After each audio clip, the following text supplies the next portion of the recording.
Hello friends, so today we are going to study physics chapter number 4 refraction of light at plane surfaces. I am going to explain this chapter to all of you and hope that my explanation helps you a lot. This chapter is actually very big, so I need to divide this video into some parts in order to explain you very well. So today we are going to do the first part of refraction of light at plane surfaces. So let's start the video. In class 9, we have read about reflection of light from plane and spherical mirrors. You must remember that in class 9 आप लोगों ने ये पढ़ा था कि reflection क्या होता है, उसके क्या लॉज होते हैं. रिफ्लेक्शन के क्या लॉज थे? दो लॉज थे रिफ्लेक्शन के. The angle of reflection is equal to the angle of incidence and second the incident ray the normal at the point of incidence and the reflected ray all lie in one plane. अब हम लोग पढ़ने जा रहे हैं maximum speed के बारे में. तो light has the maximum speed और उसकी होती है 3 × 10⁸ मीटर पर सेकेंड. ये स्पीड वैक्यूम में होती है, लेकिन एयर में भी हम लोग इसी स्पीड को कंसिडर करते हैं. हाँ, पॉइंट डिफरेंस होता है कि वो कम हो, लेकिन हम लोग इसी को कंसिडर करते हैं एयर के लिए भी और वैक्यूम के लिए भी. ठीक है. और लाइट एयर में सबसे ज्यादा स्पीड से ट्रेवल करती है और फिर वाटर और ग्लास में कम करती है. वाटर में कितना करती है? वाटर में करती है 2.25 × 10⁸ मीटर पर सेकेंड और ग्लास में 2 × 10⁸ मीटर पर सेकेंड. ठीक है. और फिर देखो, जब भी लाइट एक मीडियम से दूसरे मीडियम में जाए और लाइट की स्पीड कम हो जाए तो हम लोग कहेंगे कि जो पहला वाला मीडियम है वो रेयरर है और जो दूसरा वाला मीडियम है वो डेंसर है. लेकिन अगर लाइट आ रही है किसी स्पीड से किसी मीडियम में और उसकी स्पीड तेज हो जाए तो हम लोग कहते हैं कि जो पहली वाला मीडियम था वो डेंसर था, ऑप्टिकली डेंसर था, और जो दूसरा वाला मीडियम है वो ऑप्टिकली रेयर मीडियम होता है. ठीक है. तो हम लोग स्पीड के वेरिएशन से वी कैन फाइंड आउट कि हाउ डेंसर और how rare the medium is. Okay. देखो, जो मैंने ज्यादातर गोले लगाए हैं और ग्रीन हाईलाइट या किसी भी कलर से हाईलाइटिंग करी ना, वो इंपॉर्टेंट पॉइंट्स हैं और वो मस्ट पॉइंट्स है. Okay. They are like a quick revision tour. Okay.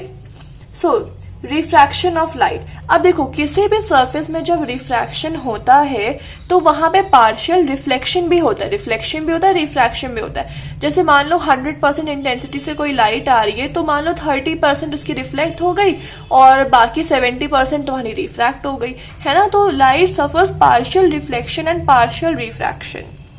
Okay. At the boundary separating the two media. तो ये लिखा हुआ है कि at the boundary separating the two media light suffers partial reflection and partial refraction. Okay. And now this is the definition of your refraction. Now what is the refraction? The change in the direction of the path of light when it passes from one transparent medium to another transparent medium is called refraction. Okay. जब भी light किसी एक transparent medium से दूसरे transparent medium में जाती है और उसका पाथ, उसकी डायरेक्शन चेंज हो जाती है. रिफ्लेक्शन में क्या होता है? बाउंस बैक हो जाती है. लेकिन रिफ्रैक्शन में जब उसका पाथ चेंज हो जाता है, उसकी डायरेक्शन चेंज हो जाती है, तो we say it as refraction.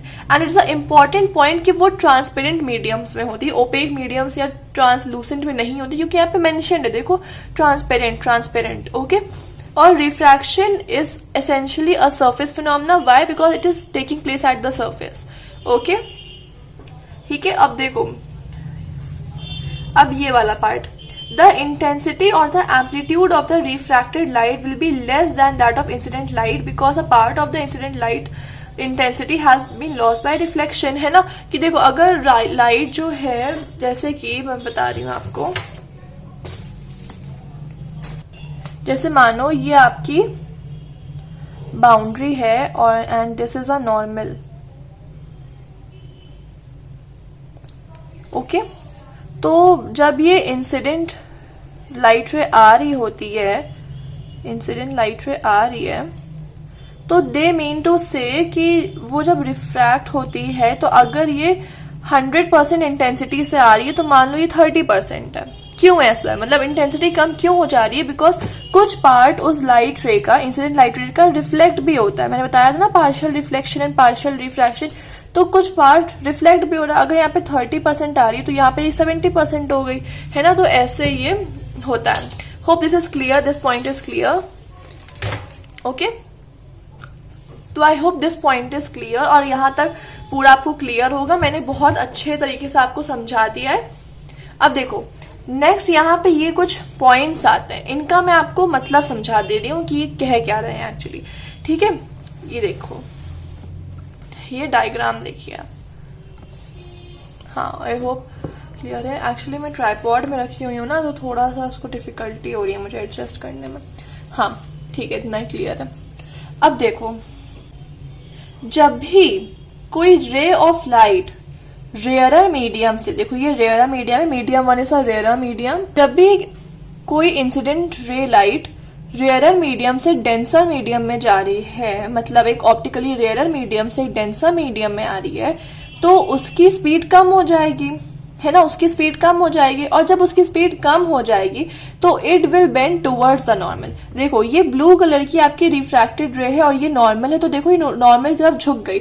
अगर यहाँ पे कोई बाउंड्री नहीं होती तो ये इंसिडेंट रे लाइट सीधे निकल जाती है ऐसे। ये dotted line is the direction of incident ray when no different medium was there, है ना। तो देखो ये सीधे से निकल जाती है अपना, लेकिन देखो ये इंसिडेंट रे से इतना झुक गई, मतलब ये नॉर्मल की तरफ और झुक गई, तो वी कैन से कि ये रेयर मीडियम है और ये डेंसर मीडियम है। क्वेश्चन कैसे आ सकता है इसमें कि वो तुमको ये रे डायग्राम दे देंगे और बस ये सब दे देंगे, नहीं बताएंगे कि एयर है, ये ग्लास है, मीडियम वन मीडियम टू लिख देंगे, एंड दे विल से कि what is medium one, what is medium two, so you have to answer कि medium one is an optically rare medium and medium two is a denser medium. Example दे देना air या denser में glass और water, ठीक है। और फिर लेकिन जब इंसिडेंट रे लाइट आ रही होती है एंड इट बेंड्स, मतलब ये अवे फ्रॉम द नॉर्मल भाग, मतलब देखो नॉर्मल ये और ये जा रही है दूर, और ये डायरेक्शन ऑफ इंसिडेंट रे लाइट है जब कोई भी मीडियम नहीं होता, ठीक है। तो ये ऐसे निकल जाती है, इंसिडेंट रे लाइट आती है ऐसे निकल जाती, लेकिन देखो ये ऐसे निकल रही है, अब नॉर्मल से बहुत दूर भाग गई है, तो इसका मतलब है कि ये एक डेंसर मीडियम है और ये एक रिफ्रैक्टेड मीडियम है। लाइट जो किसी स्पीड से आ रही होगी और यहाँ पे आके वो और तेज बढ़ गई, ठीक है। ग्लास में स्पीड ऑफ लाइट कितनी होती है, 2 × 10⁸ मीटर पर सेकेंड, मतलब ये 2 × 10⁸ मीटर पर सेकेंड से आ रही थी और फिर 3 × 10⁸ मीटर पर सेकेंड से, मतलब लाइट रे की स्पीड तेज हो गई तो ये निकल गई, ठीक है। अब जब देखो, जब इंसिडेंट रे लाइट मीडियम के परपेंडिकुलरली गिर रही होती है 90 डिग्री के एंगल में, तो फिर वो 90 डिग्री के एंगल में ही रिफ्रैक्ट कर जाती है। यहाँ पे एंगल ऑफ इंसिडेंस कितना होगा, 90 नहीं, यहाँ पे एंगल ऑफ इंसिडेंस होगा 0। एंगल ऑफ इंसिडेंस क्या होता है, एंगल ऑफ इंसिडेंस होता है आपका, बता रही मैं, आपका एंगल ऑफ इंसिडेंस होता है एंगल बिटवीन द इंसिडेंट रे एंड द नॉर्मल, ये होगा आपका angle of incidence. What is angle of incidence? Angle between the incident ray and the normal is known as the angle of incidence.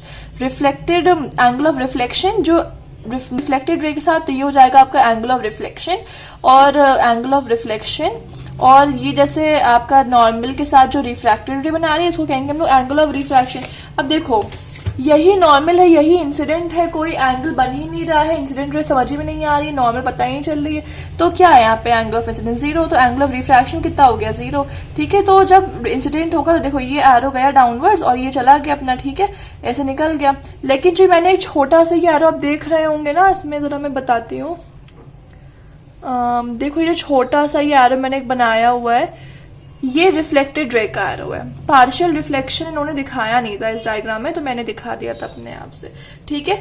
अब देखो यहाँ पे एक नोट लिखा हुआ है, in discussing refraction now onward the reflected ray from the boundary surface will not be shown although it is always there. It means कि अब जो हम लोग रे डायग्राम्स पढ़ेंगे आगे, जो हम लोग को डायग्राम्स मिलेंगे उसमें सिर्फ रिफ्रैक्टेड रे का जिक्र होगी, अब कोई रिफ्लेक्टेड रे का जिक्र नहीं होगा। इसका मतलब ये नहीं है कि यहाँ पे रिफ्लेक्शन होगा नहीं, पार्शियल रिफ्लेक्शन और पार्शियल रिफ्रैक्शन तो हमेशा होगा, बट इस बार मतलब मोर क्लैरिटी कि आपको सही से समझ में आए तो रिफ्रैक्शन वो लोग नहीं दिखाएंगे।